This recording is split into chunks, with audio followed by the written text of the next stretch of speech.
श्री चंद्रशेखर आजाद। धन्यवाद सभापति जी। आज हम संविधान की गौरवशाली यात्रा पे जो 75 साल की बात कर रहे हैं, ये इसका काम है मेरा नहीं। माइक। धन्यवाद सभापति जी। आगे सर, आगे आगे। आज हम संविधान की गौरवशाली यात्रा पे बात करने के लिए चर्चा कर रहे हैं। कल से ये चर्चा चल रही है सर। मैंने बहुत सारे दोनों पक्ष के और जितने भी हमारे मेंबर हैं सुना सर, उनको बड़े बड़े नेता हैं सर। इसके भाग 1 में लिखा हुआ है India that is Bharat, Hindustan नहीं लिखा हुआ है सर। लेकिन सारे नेता संविधान पे चर्चा कर रहे हैं, लेकिन हिंदुस्तान ही कहेंगे, भारत कहने की हिम्मत नहीं जुटा पा रहे। ये बड़ा सवाल है सर कि क्या संविधान के हिसाब से बात रखी जा रही। मैं धन्यवाद दूंगा फूले साहू बाबा साहब अम्बेडकर को और मेरे नेता मान्यवर साहब श्री काशीराम को। 25 नवंबर 1949 को संविधान को सौंपते हुए डॉक्टर बाबा साहब अम्बेडकर ने कहा था कि 26 जनवरी 1950 को हम विरोधाभास भरे जीवन में प्रवेश करने जा रहे हैं। राजनीतिक जीवन में तो हमारे पास समानता होगी, लेकिन सामाजिक और आर्थिक जीवन में असमानता होगी। क्या ये चुनौती आज 73 साल बाद दूर हुई है? भारत ने 26 जनवरी 1950 को संविधान लागू होने के साथ खुद को एक संप्रभु लोकतांत्रिक और गणतांत्रिक राज्य होने का ऐलान किया।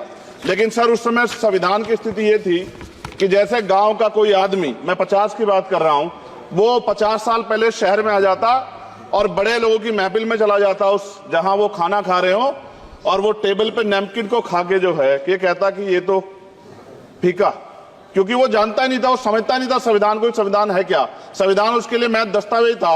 ये जिम्मेदारी थी राजनीतिक दलों पे कि वो संविधान को व्यवहार में लेके आते। और इसके इतने सारे आर्टिकल हैं, अगर इनको व्यवहार में लाया जाता तो मुझे लगता कि आज देश बहुत बदल गया होता।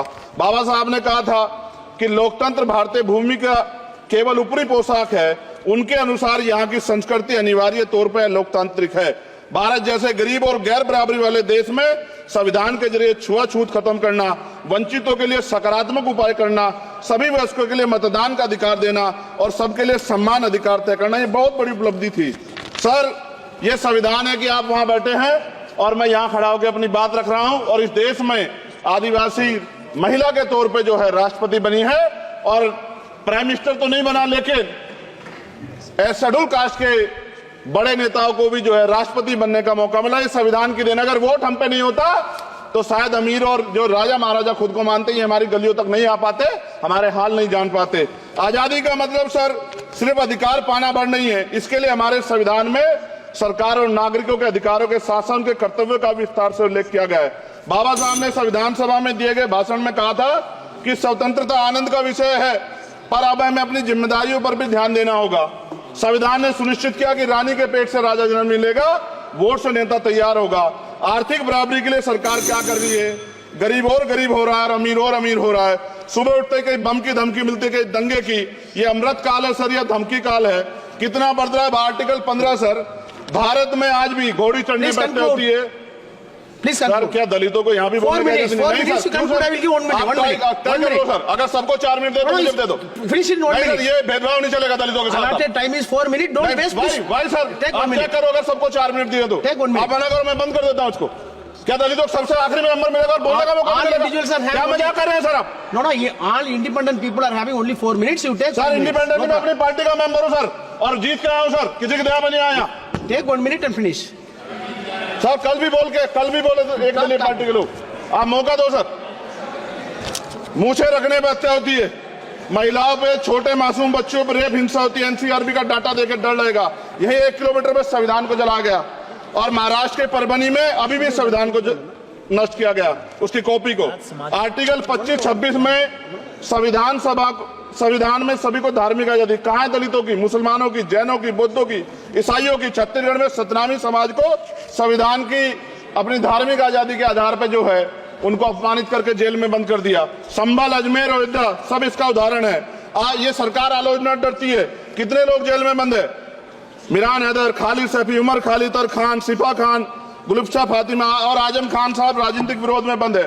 सरकार यहाँ बैठी है, सरकार सामाजिक न्याय की बात करती है। बताए कितने दलित मुख्यमंत्री बना रखे हैं आपने? 13 ज्यादा सरकार स्टेट में सरकार है। कितनी महिला मुख्यमंत्री है? आपकी सरकार ने सुप्रीम कोर्ट के आदेश के बाद रिजर्वेशन प्रमोशन में जारी नहीं किया, और ओबीसी को पॉलिटिकल रिजर्वेशन आप देंगे नहीं देंगे, आप बताने का काम करें।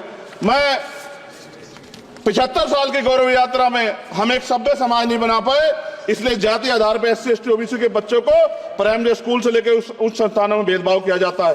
सरकार निरंकुश हो गई, कोई बुलडोजर से कार्रवाई करता है। कल मंत्री जी ने कहा हमने राष्ट्रीय पिछड़ा वर्ग आयोग बनाया, 69 शिक्षक भर्ती में उसकी सिफारिशों को नहीं माना। EWS के जरिए आपने संविधान पे, आरक्षण के प्रावधान पे हमला किया। 1 मिनट में खत्म कर रहा हूं सर। संविधान सर, न्यायपालिका में आर्टिकल 124 ये कहता है सर, ये अधिकार जो है, Sanjay sir ji please conclude sir 1 minute में प्लीज संविधान में न्यायाधीशों की नियुक्ति का अधिकार राष्ट्रपति के द्वारा होना चाहिए, अभी तक नहीं हो रही है। All India judicial service commission कब बनेगा? क्या चंद परिवार ही सर जज बन सकते हैं? और आज हम सर, मैं सरकार से सवाल पूछना चाहता हूं सर, सेवाओं में SC ST OBC वर्ग का कितना प्रतिनिधित्व है? भारत सरकार के मंत्रालयों के अधीन PSU में, बैंकों, बीमा कंपनियों में और स्वस्थायी संस्थानों में आउटसोर्स तथा कॉन्ट्रैक्ट पर वर्तमान कार्यरत कर्मचारी कुल कितनी संख्या है? आउटसोर्स और कॉन्ट्रैक्ट में कार्यबल SC ST OBC कितना प्रतिशत है? निजी क्षेत्रों में कार्यरत कर्मचारी, उनके SC ST OBC की वर्ग लाभ। सर खत्म कर, लास्ट पॉइंट सर, मैं फिर स्पष्ट तौर पर कह रहा हूं सर, यहां बैठे SC और OBC के मेंबर से कह रहा हूं सर, उनको सामाजिक जिम्मेदारी का ध्यान भी रखना चाहिए। पार्टी के प्रति वफादारी के साथ साथ अपने वर्गों के प्रति ईमानदारी भी रखनी चाहिए। ईमानदारी नहीं होगी तो इन वर्गों का भला नहीं हो सकता, और हमें बहुत सरकारों से उम्मीद नहीं है। बहुत बहुत धन्यवाद सर। Thank you.